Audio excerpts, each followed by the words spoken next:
L'immense vaisseau est apparu mardi matin, suspendu aux confins du système solaire tel un petit satellite égaré. Il était à la fois magnifique et terrifiant. Sa coque scintillait de couleurs que les satellites terrestres peinaient à percevoir. En quelques heures, toutes les chaînes d'information de la planète diffusaient la même image. L'humanité retint son souffle. L'ambassadrice Sarah Chen se tenait dans la salle de conférence du bâtiment du gouvernement de la Terre unie, ajustant sa veste pour la 10e fois. Par la fenêtre, elle pouvait voir la foule se rassembler dans les rues en contrebas. Des banderoles flottaient. Les gens scandaient des slogans, certains priaient, d'autres faisaient la fête. Les extraterrestres arrivaient, et personne ne savait ce qui allait se passer. Ils demandent l'autorisation d'atterrir, annonça le docteur Marcus Webb, le xénobiologiste en chef. Ses mains tremblaient tandis qu'il tenait le message traduit. Ils se font appeler le Conseil galactique. Ils disent venir en paix pour nous accueillir au sein de la civilisation supérieure. Le général Martinez renifla, posté près du mur. Quelle générosité! Venir nous accueillir sur notre propre planète. Silence, dit Chen, bien qu'elle comprenne son inquiétude. C'est pour ça qu'on s'est entraîné. Le premier contact, le moment qui change tout. Le vaisseau extraterrestre atterrit 3 jours plus tard dans le désert du Nevada. Une plateforme se déploya sur le côté et la délégation en sortit. Chen s'avança avec son équipe, le cœur battant si fort qu'elle craignait que les extraterrestres ne l'entendent. Le premier ressemblait à une méduse, une très grande méduse, d'un violet intense, qui flottait dans les airs à l'intérieur d'une bulle de liquide scintillant. Elle portait ce qui semblait être une minuscule couronne dorée posée sur son dôme. Lorsqu'il parla, sa voix, amplifiée par un dispositif de traduction, paraissait incroyablement pompeuse. Salutations, espèce primitive de la 3e planète. Je suis le grand arbitre Xelnoth de l'ordre bureaucratique céleste, 4e président du comité éternel, gardien des protocoles sacrés et représentant de la division du premier contact du Conseil galactique. Article 12, paragraphe 4. Chen cligna des yeux. Elle avait répété sa réponse des milliers de fois. Bienvenue sur Terre. Je suis l'ambassadrice Sarah Chen, représentant... Stop! La méduse se mit à osciller de façon théâtrale. Vous avez enfreint le protocole 742. Les espèces subordonnées doivent attendre la fin de la présentation avant de prendre la parole. C'est tout à fait étrange. Derrière les méduses flottantes, 6 autres extraterrestres émergèrent. L'un ressemblait à un oiseau, mais ses plumes scintillaient comme de l'huile sur l'eau. Il portait un chapeau cérémoniel au moins 3 fois plus grand que sa tête. Ce chapeau était orné de clochettes. Un autre, extraterrestre, ressemblait à un ours très grand et très mince, recouvert d'une fourrure argentée. Elle tenait un bâton orné de tant de symboles que Chen ne put les compter. « Veuillez excuser notre ignorance, » dit Chen avec précaution. « Nous découvrons vos protocoles. Pourriez-vous nous les expliquer ?» La méduse hocha de nouveau la tête, cette fois-ci dans un signe qui semblait approuver. Enfin, une réponse sensée. « Oui, nous allons vous initier aux coutumes de la galaxie civilisée. Suivez-nous jusqu'à l'espace d'accueil. » Les humains suivirent les extraterrestres jusqu'à un lieu dégagé où quelqu'un avait aménagé ce qui ressemblait à un parcours d'obstacles très élaboré, mêlé à une salle à manger. On y trouvait des plateformes à différentes hauteurs, des coussins de taille variée et une longue table recouverte d'objets que Chen ne parvint pas à identifier. La cérémonie d'accueil comporte 17 phases, annonça un nouvel extraterrestre, celui-ci ressemblant à un rocher flottant d'où poussent des cristaux. Tout d'abord, les espèces subordonnées doivent présenter une pétition de reconnaissance. Ensuite, les représentants du Conseil exécuteront la danse de bienvenue. S'ensuivra l'échange de cadeaux symboliques, la récitation du traité de première rencontre et la signature du formulaire 47B, qui devra se dérouler en présence de... « Pardon ?» interrompit le docteur Webb. « Vous avez dit danse ?» L'extraterrestre, à l'allure d'oiseau, s'avança, son immense chapeau tintant. « Oui, la danse de bienvenue. C'est une tradition sacrée, transmise depuis 47 000 ans de civilisation galactique. Observez. » Ce qui suivit fut diffusé en boucle sur Internet pendant des décennies. L'oiseau extraterrestre se mit à sauter sur une patte, puis sur l'autre, en agitant ses ailes en cercle. La méduse flottait au rythme d'une musique qu'elle seule pouvait entendre. La grande créature, ressemblant à un ours, se balançait de gauche à droite en émettant un léger bourdonnement. Chen sentit un picotement dans la gorge. Elle toussa pour le dissimuler. À côté d'elle, le général Martinez était devenu rouge. Sa mâchoire était crispée. Les yeux du docteur Webb étaient larmoyants. La danse se poursuivit pendant 5 bonnes minutes. Lorsqu'elle prit fin, les extraterrestres regardèrent les humains avec espoir. « Maintenant, dit la méduse, vous devez exécuter la danse de réponse traditionnelle de votre espèce. C'est le protocole 743. Nous n'avons pas de danse de réponse traditionnelle, parvint à dire Chen. Les extraterrestres eurent un hoquet de surprise, de véritables halètements. La bulle de la méduse trembla. Pas de danse de réponse. Mais comment témoigner du respect? Comment accuser réception de ce salut? C'est du jamais vu. D'habitude, nous nous serrons la main, proposa Martinez. Se serrer la main? Le grand extraterrestre ours se pencha pour examiner l'ail. Main tendue de Martinez. Vous faites vibrer vos appendices préhensiles. Quelle violence! Non, nous nous contentons de saisir et de monter et descendre, expliqua Chen à Webb. Comme ceci. Les extraterrestres se serrèrent les uns contre les autres, émettant divers sons d'inquiétude et de confusion. Finalement, les méduses revinrent flotter vers les humains. Nous tolérerons cette dérogation pour le moment, mais vous devez déposer une demande d'exemption culturelle, formulaire 392C, auprès du comité des salutations non standards. Le processus d'approbation prend environ 15 cycles. 15 cycles? Demanda Chen. Oui, environ 3 de vos années terrestres, toussa Martinez. Chen reconnut cette toux. C'était celle d'un homme qui se retenait désespérément de rire. Maintenant, poursuivit la méduse sans s'en apercevoir, nous devons passer à la phase 4. La lecture des crimes et des vertus de votre espèce. Cela prend généralement 6 à 7 heures. Veuillez vous asseoir. L'extraterrestre oiseau sortit un parchemin qui se déroula jusqu'au sol et continua de se dérouler. Nous avons observé votre espèce de loin. Votre développement technologique, bien que rudimentaire, est prometteur. Cependant, nous avons noté plusieurs comportements inquiétants. Point 1. Vous avez participé à un conflit armé avec des membres de votre propre espèce. Ceci est contraire à la loi galactique, Code 17, section 9. Vous voulez dire la guerre? Demanda Webb. Oui, la guerre. Une pratique barbare interdite depuis 43 000 ans. Que faites-vous lorsque des espèces sont en désaccord? Demanda Martinez. Nous déposons des plaintes auprès du comité des relations interespèces. Il examine les griefs et rend des décisions. Le processus prend entre 20 et 30 ans, mais il est civilisé. Cette fois, Chen n'a pas pu s'en empêcher. Un petit rire lui échappa, aussitôt dissimulé sous une nouvelle toux. L'extraterrestre aviaire poursuivit sa lecture. Point 2. Votre espèce a créé des armes de destruction massive. Point 3. Votre planète compte plus de 200 systèmes gouvernementaux distincts. Point 4. Vous vous nourrissez d'autres êtres vivants. Point 5. Attendez, interrompit Chen. Vous ne mangez pas d'êtres vivants? Certainement pas. Nous synthétisons les nutriments. La consommation de matière biologique est considérée comme barbare dans tous les mondes civilisés. Martinez tremblait, le visage écarlate. Chen vit des larmes perler au coin de ses yeux. Point 6. Votre espèce prend ses décisions par un système appelé vote, où l'opinion de la majorité prévaut sur celle de la minorité. C'est le chaos.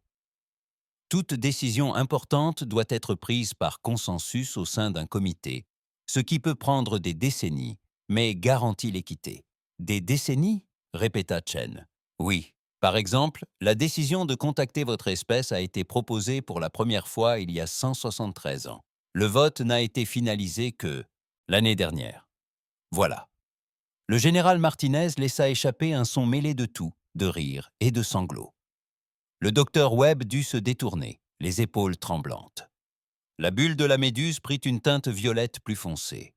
« Y a-t-il un problème avec vos systèmes biologiques? Avez-vous besoin d'assistance médicale ?» Chen prit une profonde inspiration, luttant pour garder son calme. « Non, tout va bien. Continuez, je vous prie. » Mais tandis que l'extraterrestre à tête d'oiseau poursuivait la lecture de la liste des crimes de l'humanité, qui comprenait tout, de la consommation de fromage à la possession d'animaux de compagnie, en passant par la pratique de sports de compétition, Chen sentit son propre contrôle lui échapper. Lorsqu'ils arrivèrent au point 47, votre espèce profère des mensonges délibérés pour faire rire, créant ce que vous appelez des blagues. Elle a fini par craquer. Un rire lui a échappé avant qu'elle puisse le retenir. Un seul, mais c'était suffisant. Les extraterrestres se sont arrêtés. Ils l'ont dévisagé. La musique cérémonielle qui jouait doucement en fond sonore s'est interrompue. Vous riez. La méduse semblait sincèrement désemparée. Contre les protocoles sacrés, Chen serra les lèvres en secouant la tête, mais son corps la trahissait. Ses épaules tremblaient. Des larmes coulaient sur ses joues. À côté d'elle, Martinez, à bout de force, était penché en avant, haletant entre deux éclats de rire. Les représentants du Conseil galactique échangèrent sans des regards, perplexes et de plus en plus offensés. « C'est tout à fait inhabituel », finit par dire la méduse. « Pour le moins inhabituel. » La réunion avait été déplacée à l'intérieur après ce que le Conseil galactique avait qualifié d'incident. L'ambassadrice Chen était assise en face du grand arbitre Zelnoth, s'efforçant de garder une expression diplomatique. C'était plus difficile qu'elle ne l'avait imaginé. « Nous avons peut-être mal commencé, » dit-elle. « Pourriez-vous nous en dire plus sur le Conseil galactique? Comment fonctionne-t-il » La méduse flottait à la surface, semblant ravie de la question. « Bien sûr. Le Conseil galactique est le summum de la civilisation. Nous avons maintenu la paix et l'harmonie pendant 47 000 ans grâce à notre système de lois, de protocoles et de comités. » Un écran holographique apparut au centre de la pièce. Il révélait une structure si complexe que Chen eut mal aux yeux à force d'essayer de suivre toutes les lignes et les connexions. Des boîtes imbriquées les unes dans les autres, toutes reliées par des flèches et des pointillés. « Voici notre structure gouvernementale », expliqua fièrement Zelnoth. À son sommet se trouve le Conseil suprême des 12. En dessous d'eux, les conseils régionaux, au nombre de 473. Chaque conseil régional supervise plusieurs conseils sectoriels. Chaque conseil sectoriel gère de nombreux comités locaux. Et en dessous d'eux, bien sûr, se trouvent les sous-comités, les comités spéciaux, les comités temporaires et les comités d'urgence. Combien y a-t-il de comités au total ? Se manda le docteur Webb, sincèrement curieux. Environ 47 millions, répondit l'extraterrestre oiseau, dont Chen avait appris le nom. Chirptas.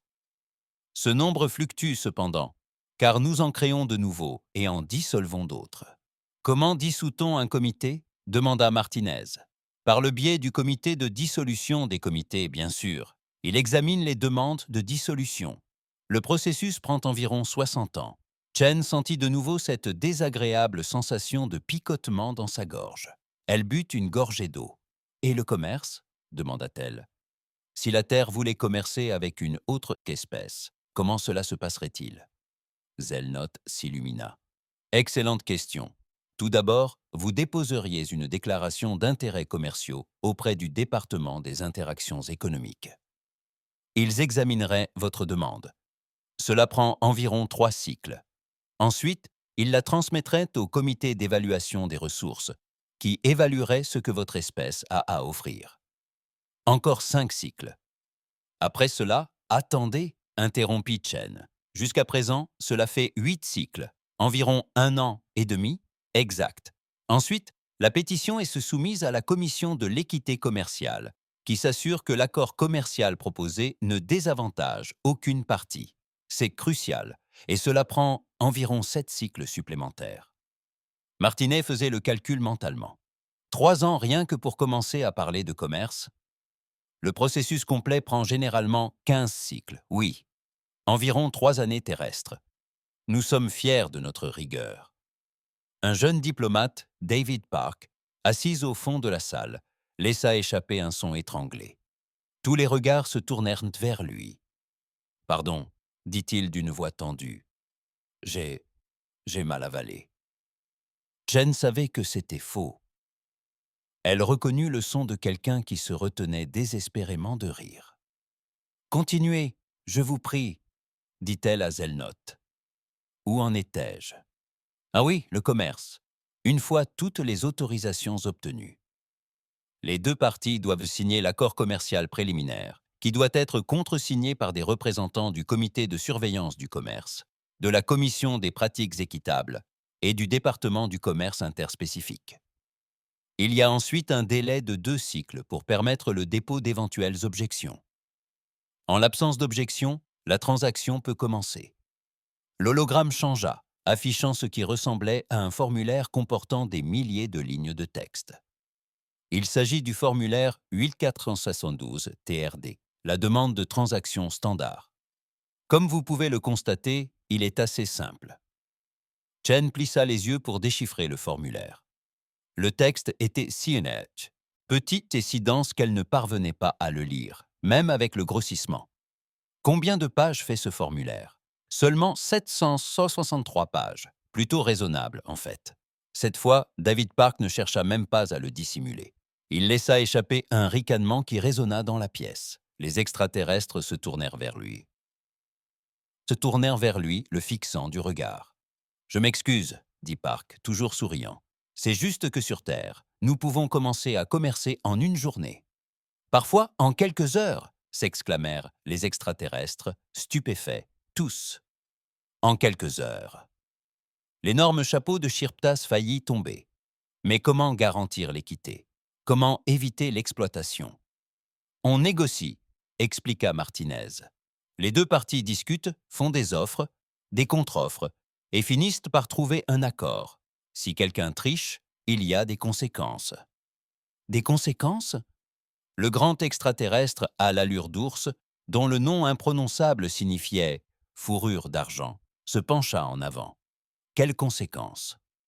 Des poursuites judiciaires, des amendes, parfois même de la prison. Ou alors, on cesse tout simplement de commercer avec les tricheurs. Mais qui décide si quelqu'un a triché? Il doit bien exister une commission d'examen de l'équité, un comité d'éthique commerciale. Nous avons des tribunaux, a expliqué Chen. Les juges examinent les preuves et rendent leurs décisions. Combien de temps dure cette procédure? Cela dépend des cas. Cela peut prendre des semaines, des mois pour les affaires complexes. Zelnot, le visage blême, semblait blême. Des semaines? Vous prenez des décisions de justice en quelques semaines? C'est de la folie! Et vous, combien de temps durent vos tribunaux? Demanda Webb. Le tribunal le plus rapide de mémoire récente a rendu sa décision en seulement 17 ans, déclara fièrement Fur of Silver. La plupart prennent entre 30 et 40 ans. Cela permet de s'assurer que tous les points de vue soient correctement pris en compte. Chen baissa les yeux sur ses mains. Elle sentait le rire monter en elle comme la pression d'un volcan. C'était impossible. Ces extraterrestres ne pouvaient pas fonctionner ainsi. « Parlez-moi de votre armée, » dit Martinez. « Comment protégez-vous le Conseil des menaces ?» Un silence pesant s'installa. Les extraterrestres échangèrent des regards. « Militaire ?» finit par demander Chirptas. « Nous n'avons pas d'armée. Nous sommes civilisés.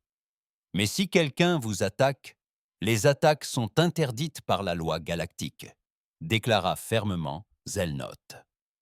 Code 3, section 1. Toute espèce qui enfreint cette loi est signalée au comité des comportements agressifs. Et ensuite, le comité examine la plainte. S'il juge l'espèce accusée coupable, des sanctions sont imposées. Lequel? Des lettres de mise en demeure, principalement. Parfois, nous leur retirons leur droit de vote dans les SA, comité non essentiel. Martinet resta bouche bée. Retirer leur droit de vote dans les comités non essentiels, dit-il. c'est tout. Que ferions-nous d'autre? La violence est barbare. Mais que se passe-t-il si l'espèce attaquante se moque de vos lettres? Les extraterrestres parurent perplexes. Toutes les espèces civilisées se soucient des procédures, dit Zelnot. Mais qu'en est-il des espèces non civilisées?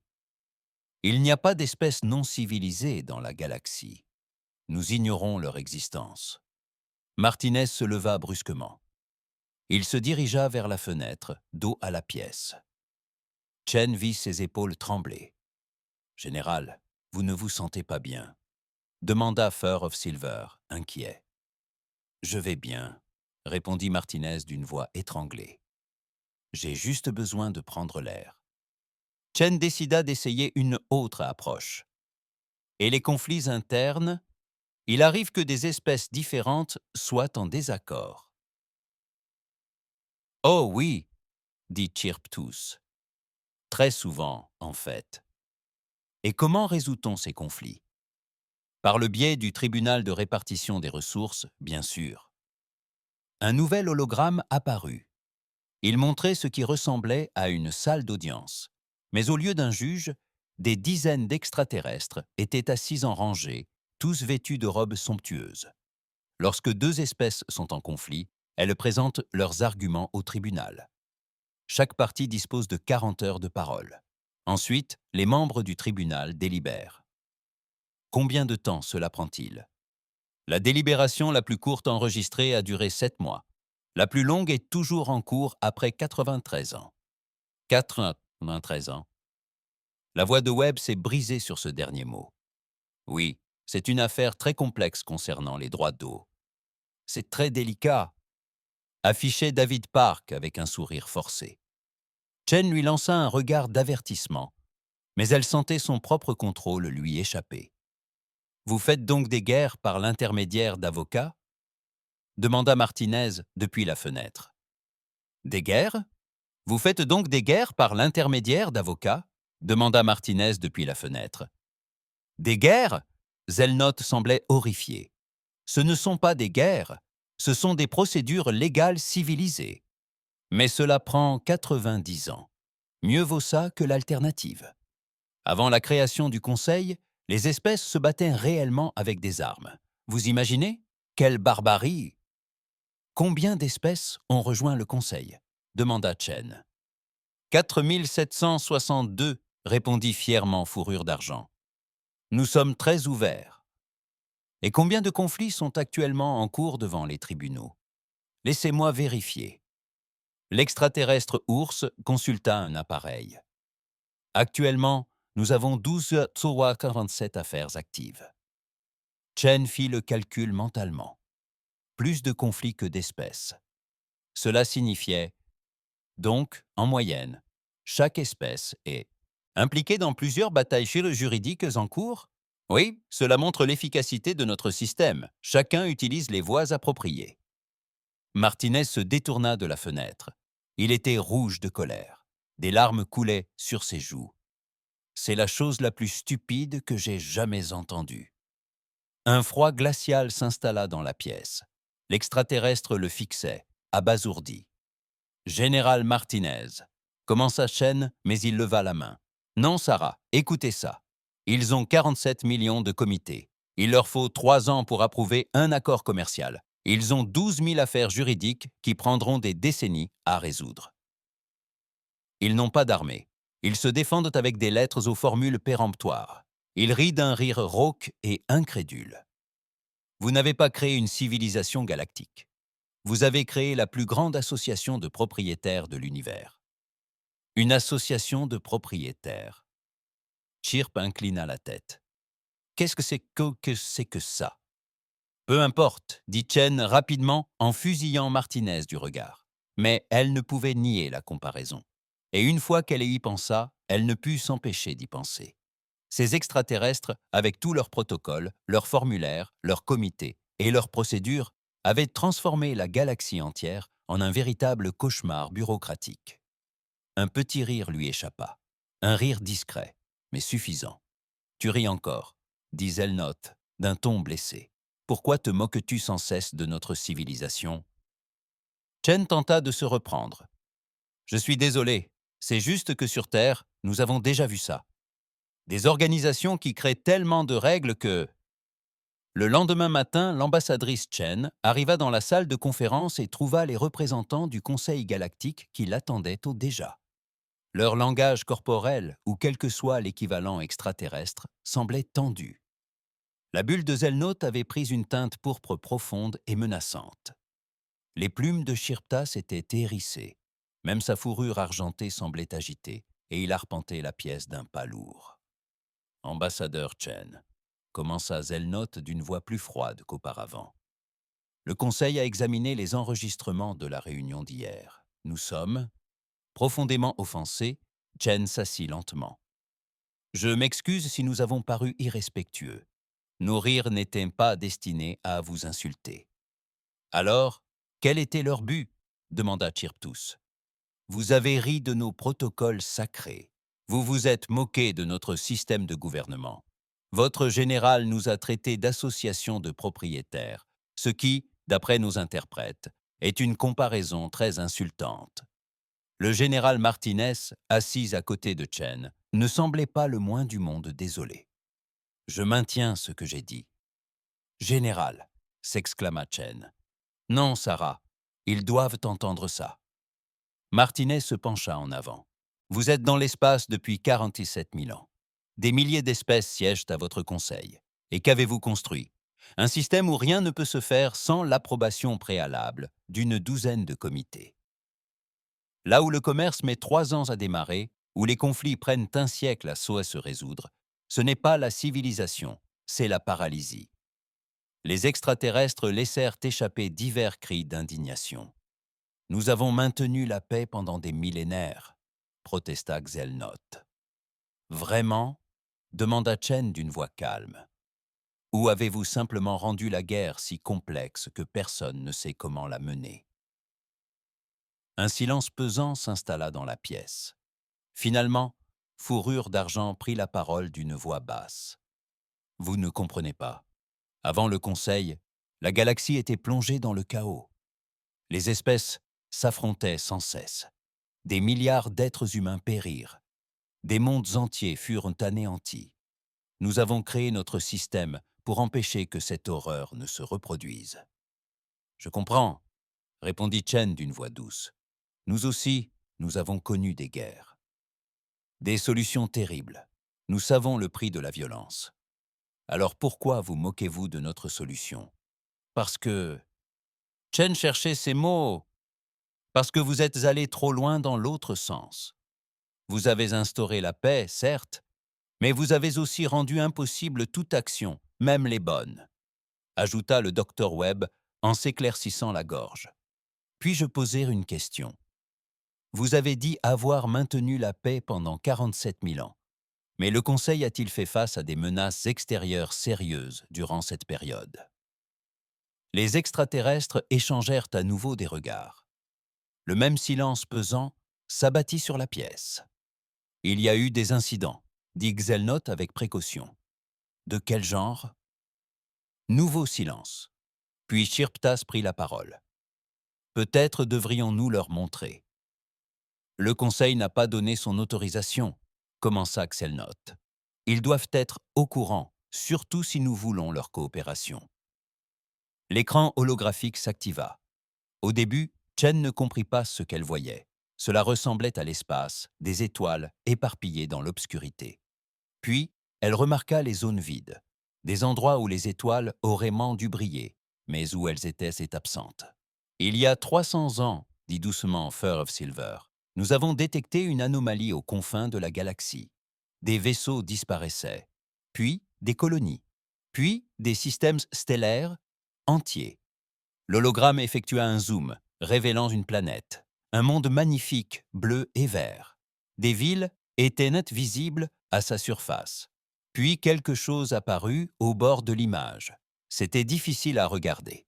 Comme une ombre qui se déplace de façon anormale, comme une obscurité plus profonde encore que l'espace environnant, l'ombre toucha la planète et celle-ci s'immobilisa.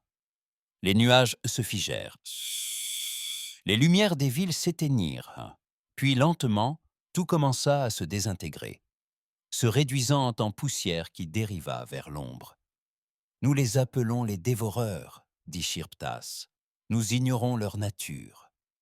Des vaisseaux faits de matière noire, peut-être, ou des êtres d'énergie pure, ou quelque chose d'indicible.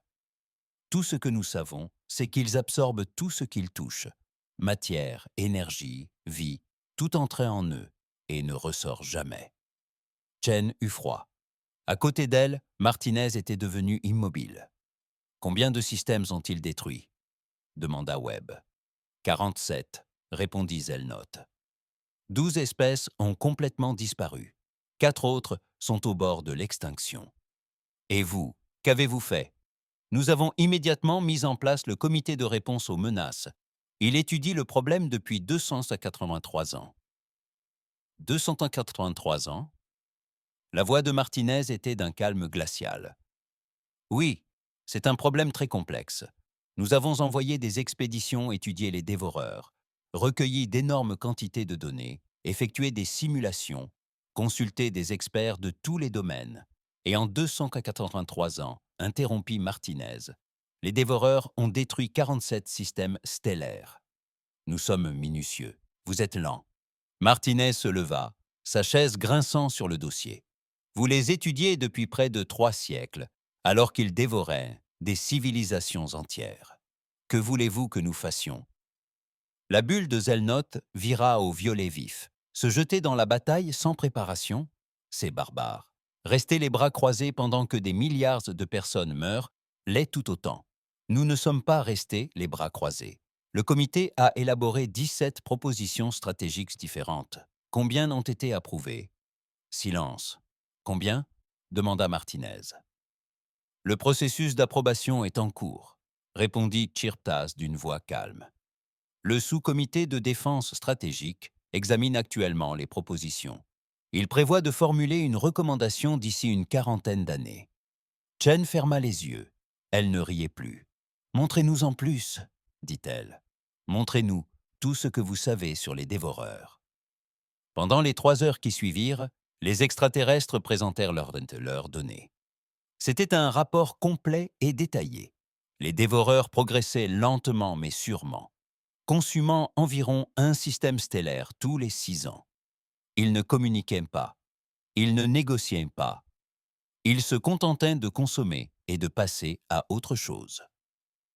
D'après leur trajectoire actuelle, expliqua Webb en effectuant des calculs sur sa tablette, ils atteindront les mondes du Conseil central dans environ 127 ans. 127 ans. 4 mois et 9 jours, fourrure d'argent corrigée. Nos calculs ont été extrêmement précis. Votre plan de défense approuvé sera prêt dans le processus d'approbation complet, incluant l'examen par les comités, les votes du Conseil et la planification de la mise en œuvre, devrait être achevé dans environ 140 ans. Le chiffre restait en suspens. Vous aurez donc votre plan de défense prêt, dit lentement Chen. 13 ans après que les dévoreurs auront atteint vos mondes centraux. Il pourrait y avoir des retards, admit Zelnoth. Mais nous pensons pouvoir accélérer certaines étapes. Vous allez tous mourir, déclara Martinez d'un ton neutre. Absolument tous. Nous avons le temps de... Non, vous n'en avez pas. Vous croyez en avoir parce que vous vivez depuis si longtemps dans votre bulle bureaucratique que vous avez oublié à quoi ressemble un vrai danger. Mais ces choses-là... Il désigna l'hologramme où un enregistrement montrait un dévoreur engloutissant une station. Ils se moquent de vos comités. Ils n'attendront pas que vous remplissiez les formulaires. Ils vous dévoreront, tout simplement. Zelnot recula. Comment osez-vous nous parler ainsi ? Nous vous avons invités à rejoindre notre civilisation, à contribuer à notre fonds de défense. Votre fonds de défense ? Demanda Chen. Oui. Chaque espèce contribue en fonction de sa population et de sa production économique. Le fonds s'élève actuellement à 7 000 milliards de crédits. Cela devrait suffire à construire des installations défensives adéquates une fois les plans approuvés. Une fois les plans approuvés, répéta Chen. Dans 140 ans environ. Chen regarda son équipe. Le visage de Martinez était impassible. Webb semblait malade. David Park fixait l'hologramme avec horreur. « Vous ne nous avez pas invités pour rejoindre votre civilisation, » dit Chen d'une voix calme. « Vous nous avez invités parce que vous êtes désespérés. Vous faites face à une menace que vous ne pouvez pas gérer avec des comités et des formulaires. Vous avez besoin d'aide, d'une aide véritable. Ce n'est pas le cas, si, vous le savez. Voilà pourquoi vous êtes venus sur Terre, même si nous sommes barbares à vos yeux. Vous espérez que nous contribuerons à votre fonds de défense. Peut-être même que nous accélérerons certaines de vos procédures. » L'extraterrestre resta silencieux. Chen se leva. « Donnez-nous accès à toutes vos données sur les dévoreurs. » Absolument tout.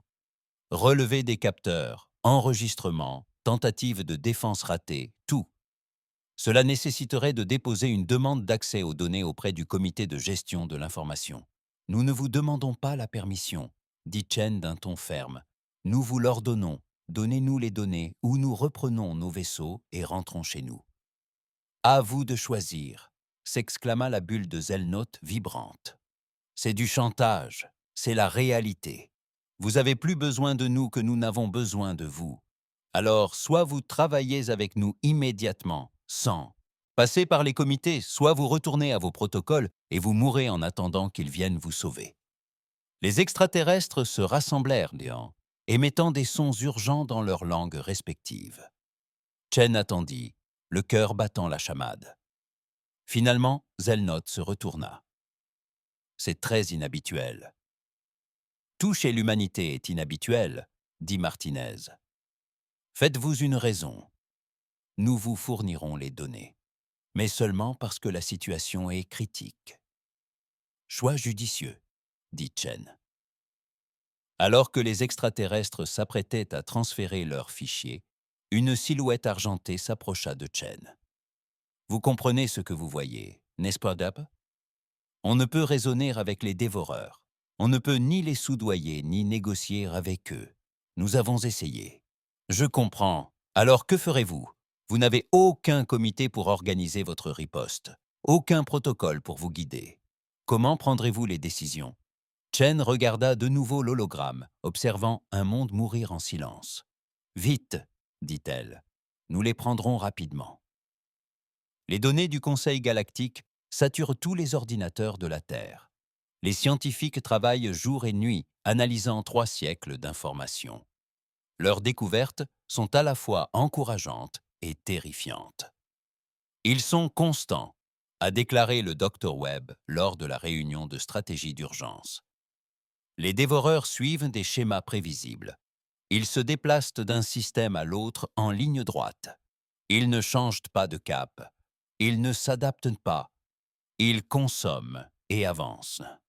« Et leur défense ?» a demandé l'amiral Zhang. Nommée à la tête de la riposte militaire, elle examinait attentivement les affichages holographiques. C'est là que ça se complique. Le Conseil tenta de les combattre à 3 reprises en 300 ans. Ces 3 tentatives échouèrent. Pourquoi ? Parce qu'ils tardèrent trop à s'organiser. Lorsque leurs flottes arrivèrent enfin, les dévoreurs avaient déjà anéanti les systèmes cibles et poursuivi leur route.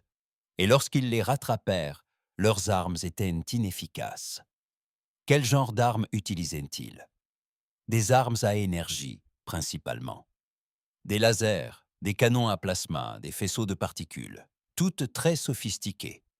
Mais les dévoreurs absorbaient cette énergie, ce qui les rendait plus puissants en réalité. Martinez se pencha en avant. « Et les armes cinétiques ?» Webb secoua la tête. « Le Conseil a interdit les armes cinétiques il y a 40 000 ans, les qualifiant de primitives et grossières. Ils ont même refusé de les tester. Ils n'ont donc jamais essayé de les frapper avec un objet solide ? » « Exact. » Martinez et Zhang échangèrent un regard. Zhang sourit, mais ce n'était pas un sourire amical. « Oh !» dit-elle. « Oh, ça va être amusant. » 3 jours plus tard, l'ambassadeur Chen se présenta devant le Conseil galactique. La réunion fut retransmise à travers la galaxie, des milliers d'espèces la suivant en direct. « Merci pour les données », commença Chen Nous les avons analysés avec soin. Nous pensons pouvoir arrêter les dévoreurs. Les extraterrestres rassemblés s'agitèrent. Selnat s'avança. Vous avez déjà élaboré une stratégie? Si rapidement. Mais vous n'avez même pas formé de comité. Nous n'avons pas besoin de comité. Il nous faut agir. Voici ce que nous allons faire. Un hologramme apparut, montrant des dizaines de vaisseaux humains se dirigeant vers les positions des dévoreurs. Nous déployons immédiatement notre flotte. Nous affronterons les dévoreurs au système 47, leur prochaine cible. Mais il y a des protocoles, protesta Shirptas. Vous devez soumettre une proposition d'action militaire au comité de coordination de la défense. Ensuite, le sous-comité des règles d'engagement doit approuver vos tactiques. Et le comité d'examen des armements doit certifier que vos armements sont conformes aux normes galactiques. Non, répondit simplement Chen. Doit certifier que vos armements sont conformes aux normes galactiques? Non, répéta simplement Chen. Le mot resta en suspens. Non. La bulle de Xelnoth trembla. Que voulez-vous dire par non? Je veux dire que nous ne ferons rien de tout cela. Nous allons nous battre, maintenant, à notre façon. C'est inacceptable. Très bien, alors débrouillez-vous.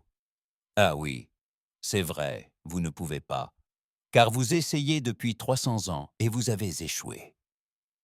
La voix de Chen était dure. Nous ne vous demandons pas la permission. Nous vous informons. Si vous voulez porter plainte, allez-y. Nous lirons votre plainte après vous avoir sauvé. Le conseil a protesté avec véhémence, mais Chen a simplement coupé la transmission. La flotte de l'amiral Zhang atteignit le système 47 en 2 semaines. Les dévoreurs étaient déjà sur place. Une douzaine de formes fantomatiques dérivaient vers une planète habitée. 3 milliards d'habitants évacués aussi vite que possible. Mais le temps leur était compté. À tous les vaisseaux, ici Zhang, annonça la voix de l'amiral sur le canal de communication de la flotte. Souvenez-vous de votre entraînement. Ces créatures consomment de l'énergie, alors on va utiliser des méthodes traditionnelles. Préparer des missiles cinétiques. Les vaisseaux humains ont lancé leurs armes. Des blocs massifs de métal et de roches ont été accélérés à une fraction significative de la vitesse de la lumière. Pas de boucliers énergétiques sophistiqués, pas d'ogives à plasma, juste de la masse et de la vitesse. Les missiles ont frappé les dévoreurs comme des marteaux, et les dévoreurs hurlèrent. Ce n'était pas vraiment un son, plutôt une vibration à peine perceptible par les sens humains. Mais chaque être vivant du système l'a ressenti, une aberration qui leur donna mal aux dents et la chair de poule. Le Dhammasata, corps du dévoreur le plus proche, ondula. Une partie se déchira, se dissipant dans le néant. « Cible endommagée !» cria l'officier tactique de Zhang. Feu à nouveau. D'autres missiles furent lancés. Le dévoreur endommagé tenta de se déplacer, mais il était lent, pâteau. La seconde salve l'atteignit et il se désintégra, comme de la fumée emportée par le vent. « Nom de Dieu !» murmura quelqu'un. « Ça a marché. » « Ne criez pas victoire trop vite, » dit Young. « Il nous en reste 11. À tous les vaisseaux, choisissez vos cibles. Feu à volonté. » La bataille qui s'ensuivit fut sans précédent pour le Conseil galactique. Aucun positionnement stratégique. Aucune déclaration officielle. Pas le temps d'analyser ni de planifier. Juste une action rapide et brutale. Les dévoreurs s'adaptèrent aussitôt. Ils commencèrent à se déplacer de façon imprévisible, cherchant à esquiver. Mais les vaisseaux humains s'adaptèrent plus vite. Les pilotes de chasse effectuèrent des missions suicides, s'approchant suffisamment pour garantir l'impact de leurs missiles. Lorsque les dévoreurs se regroupèrent, les humains utilisèrent des armes nucléaires, une autre technologie que le Conseil avait interdite, la jugeant barbare. Les explosions décimèrent 3 dévoreurs, d'un coup. Il n'en restait plus que 8. « Amiral, nous déplorons des pertes », rapporta l'officier tactique. « L'Essex a été touché. Système de survie défaillant. Le Yorktown a perdu ses moteurs principaux. Bien noté. Continuez le feu. » Une jeune capitaine, à peine âgée de 30 ans, prit une décision sans attendre d'ordre. Son navire était endommagé, ses moteurs hors service. Elle le pointa vers le dévoreur le plus proche et actionna tous les propulseurs. « Capitaine Reyes, que faites-vous » demanda Zhang. Reyes, pour mettre fin à la conversation, répondit calmement. « Ce fut un honneur, amiral. » Son vaisseau percuta le dévoreur à pleine vitesse. L'impact fut colossal. Le vaisseau et le dévoreur disparurent dans un éclair de matière et d'énergie. 7 survivants en furent affectés. La bataille dura 18 heures. À la fin du combat, 4 vaisseaux humains furent entièrement détruits.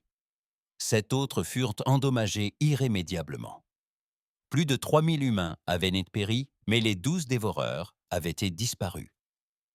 La population rescapée du système 47 observa, stupéfaite et silencieuse, la flotte humaine s'éloigner péniblement du champ de bataille. Elle n'avait jamais rien vu de pareil.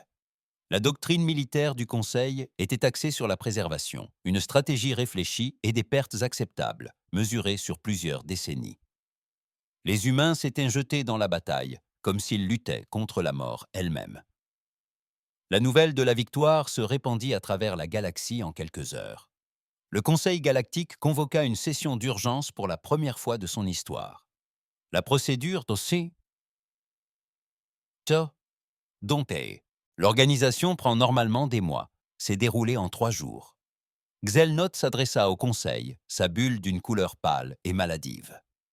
Les humains ont violé 17 protocoles militaires différents. Ils ont utilisé des armes interdites. Ils ont agi sans autorisation. Ils se sont livrés à une violence inouïe. Et ils ont gagné, s'exclama une voix dans l'assemblée. C'était celle d'une espèce dont les mondes se trouvaient sur le chemin du dévoreur. En 18 heures, ils ont accompli ce que nous n'avons pas réussi à faire en 300 ans. Mais à quel prix ? Protestèrent les Chirptas. 3000 morts, 7 vaisseaux détruits. Selon nos critères, ce taux de perte est inacceptable.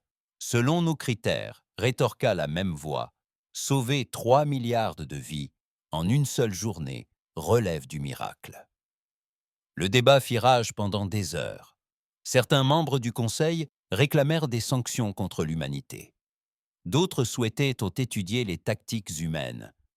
Quelques-uns, très peu, suggérèrent que les humains avaient peut-être raison.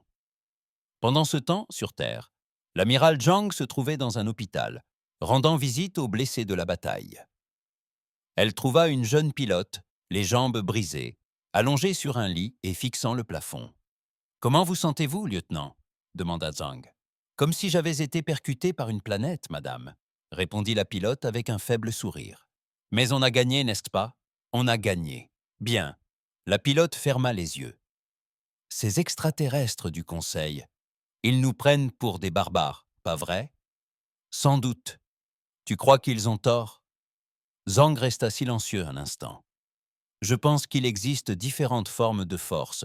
Ils ont bâti une civilisation qui a perduré 47 000 ans sans guerre. C'est quelque chose que nous ne pourrions jamais faire. Mais lorsque le véritable danger est survenu, ils n'ont pas pu lutter. Alors peut-être que ni l'un ni l'autre ne détenons la vérité absolue. Que faire alors ? Leur apprendre à se battre. Et peut-être qu'ils nous apprendront à vivre sans se battre. Si nous sommes intelligents, nous apprendrons l'un de l'autre. » Le lieutenant hocha la tête et se rendormit.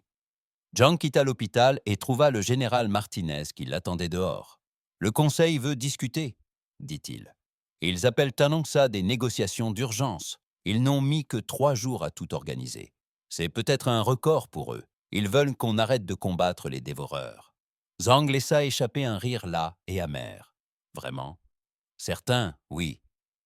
D'autres veulent qu'on continue, mais qu'on respecte leurs règles.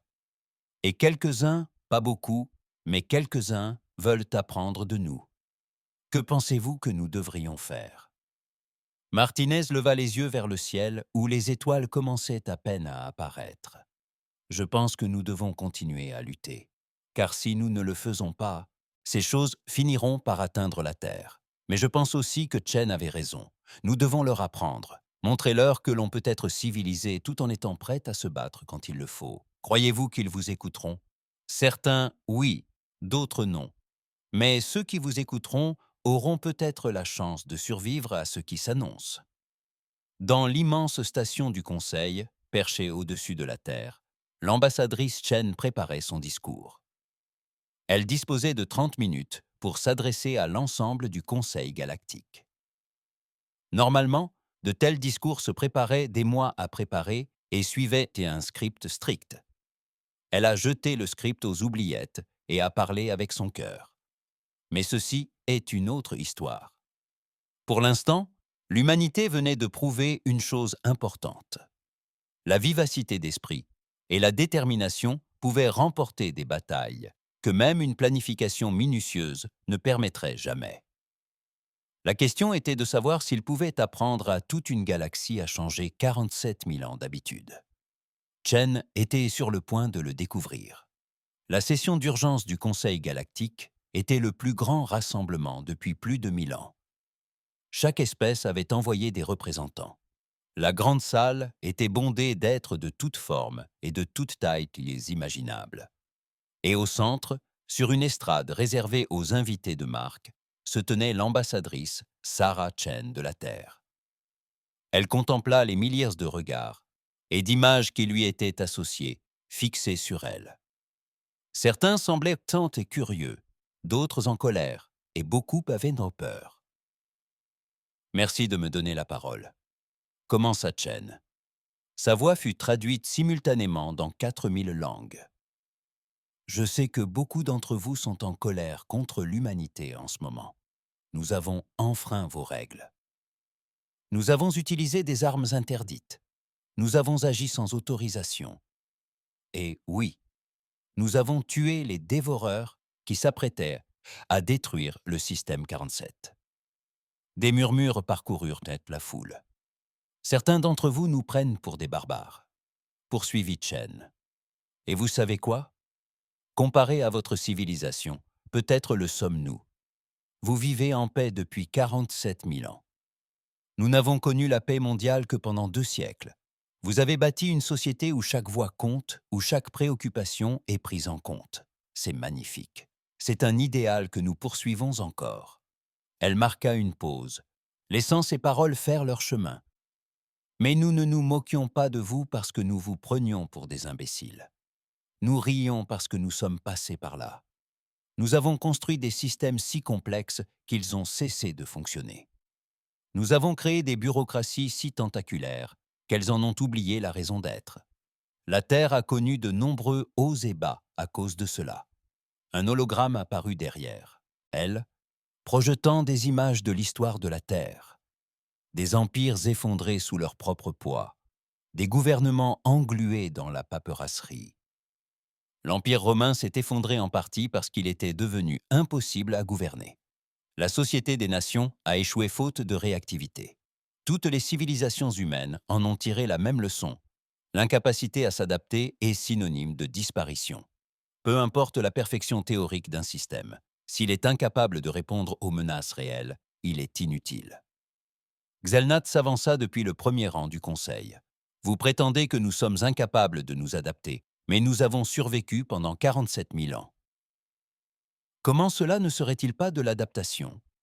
Vous avez survécu, concéda Chen, mais vous avez aussi laissé mourir 59 espèces pendant que vous débattiez de la façon de les sauver.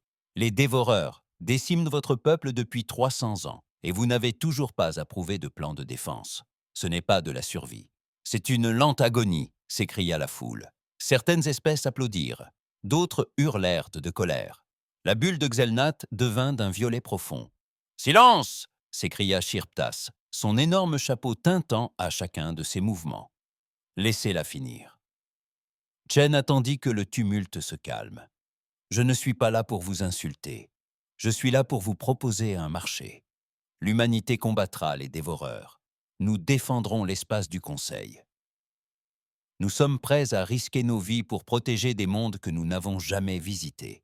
Mais en échange, nous avons besoin de quelque chose. »« Que voulez-vous » demanda Fourrure d'Argent. « Des ressources? Un territoire? » ?»« Non, nous voulons que vous nous laissiez vous enseigner. » Un silence pesant s'abattit sur la salle. « Nous enseigner » dit lentement Xel'Nath. « Nous enseigner quoi » Comment prendre des décisions sans passer 10 ans en comité? Comment agir vite quand il le faut? Comment concilier paix et préparation? Vous avez créé quelque chose d'extraordinaire. Une civilisation où la guerre est impensable. Mais vous avez oublié que parfois, le seul moyen de préserver la paix est d'être prêt à la guerre. Un vieil extraterrestre, assis au fond de la salle, prit la parole. Son espèce ressemblait à un arbre ambulant, et sa voix grinçait comme du bois. Ce que vous proposez détruirait tout ce que nous avons construit. Non, répondit Chen d'un ton ferme. Je ne vous suggère pas d'abandonner vos instances ou vos protocoles. Je vous suggère simplement d'apprendre à les utiliser à bon escient et à les mettre de côté. Vous n'avez pas besoin d'un comité pour approuver chaque décision, seulement les plus importantes. Vous n'avez pas besoin de 17 niveaux de validation pour une situation d'urgence, mais seulement pour le fonctionnement normal. Mais qui décide de ce qui constitue une urgence? Une autre voix demande « C'est vous ?» Tous ensemble, créez un comité de crise doté d'une réelle autorité. Donnez-lui le pouvoir d'agir rapidement face aux menaces. Puis, une fois l'urgence passée, laissez vos instances habituelles analyser les événements et demander des comptes au comité de crise. Dr Webb s'avança pour rejoindre Chen. Sur Terre, nous avons ce qu'on appelle la loi martiale. En cas de crise, nous déléguons temporairement le pouvoir aux chefs militaires. Ils peuvent prendre des décisions rapidement. Mais une fois la crise terminée, le gouvernement civil reprend ses fonctions. Les chefs militaires doivent alors justifier toutes leurs actions. Ce n'est pas parfait, mais ça fonctionne. Un pouvoir temporaire. Chirptas semblait intrigué. Mais qu'est-ce qui empêche ce conseil d'urgence de conserver le pouvoir indéfiniment? C'est vous, répondit Chen. Vous tous, vos 4000 espèces, vos millions de comités, ils restent en place. Ils observent. Si le conseil d'urgence abuse de son pouvoir, vous le destituez. Vous avez consacré 47 000 ans à bâtir des systèmes pour prévenir la tyrannie. Utilisez-les. Mais ne laissez pas ces systèmes vous empêcher de vous défendre. Le général Martinez les a rejoints sur l'estrade. Voici la vérité. L'humanité n'est pas meilleure que vous. Nous ne sommes ni plus intelligents, ni plus courageux. Mais nous avons appris à trouver un équilibre entre deux choses que vous avez toujours dissociées. Les lois, les conseils et les débats. Mais face au danger, nous agissons d'abord et discutons ensuite. Vous, vous discutez d'abord et n'agissez jamais. Aucun de ces extrêmes n'est viable. Ce que vous décrivez, dit une espèce ressemblant à un cristal flottant, c'est l'extrême. Ce que vous décrivez, dit une espèce ressemblant à un cristal flottant, ressemble au chaos. C'est du chaos, acquiesça Martinez. Un chaos maîtrisé. C'est désordonné et imparfait, et les gens font des erreurs. Mais c'est vivant. Votre système est ordonné, parfait et mort. Le cristal pulsa avec colère. Nous ne sommes pas morts. 59 espèces le sont, dit Chen d'une voix calme. Et d'autres suivront si vous ne changez pas. Le débat se prolongea pendant des heures. Certaines espèces exigeaient l'expulsion de l'humanité de l'espace du Conseil.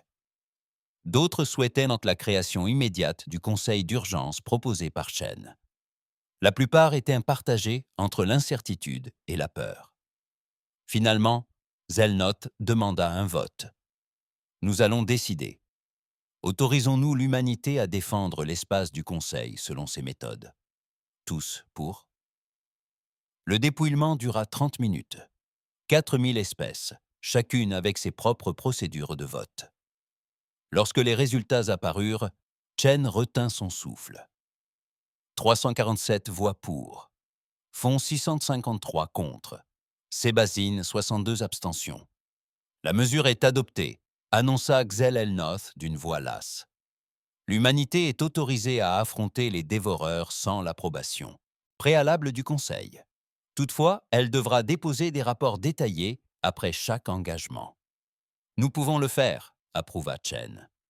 De plus, ajouta Chirptas, Le Conseil créera un comité d'intervention d'urgence doté de pouvoirs limités pour agir rapidement en cas de crise. Le comité sera composé de 30 espèces, renouvelées tous les 5 ans. L'humanité se verra proposer un siège permanent. Nous acceptons, a déclaré Chen.